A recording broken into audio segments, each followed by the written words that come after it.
biji-bijian itulah yang mengkreasi hasil karya dari mozaik. Nah, mozaik ini adalah teknik menempel. Nah, teknik menempel seperti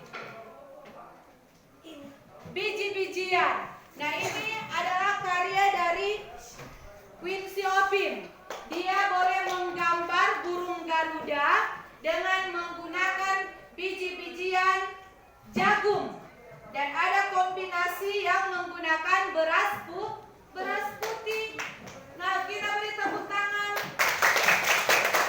Nah, ini adalah salah satu hasil karya mozaik dari Quincy Oppin. Nah, dia ada kombinasi biji-bijian dari biji jagung dan beras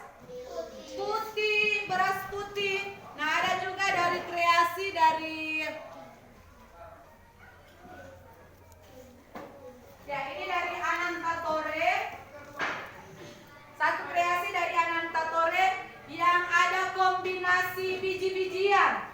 Dia menggunakan kacang tanah dan ada kacang hijau.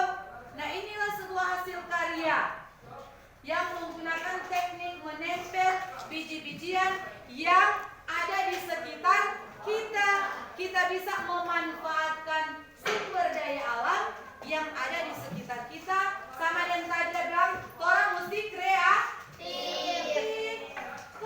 kreatif. Kalau ibu bilang orang membuat mozaik gambar yang sudah dibuat dan kita menempel dengan biji-bijian yang ada di sekitar kita.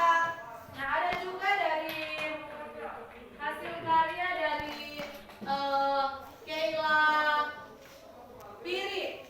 Nah, dia menggunakan juga bahan alam, membuat kupu-kupu dengan biji-bijian apa ini? Buah pale-pale.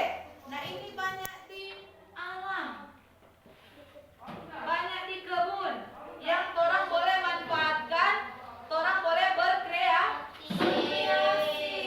Nah, ini ada kombinasi biji-bijian, ada jagung, ada pale-pale, dan ada kacang tanah. Nah, inilah satu hasil mozaik dari Keila Piri. Nah, bagaimana cara memanfaatkan itu sumber daya alam? Nah, orang mesti kreatif. Nah, ada juga dari ikan.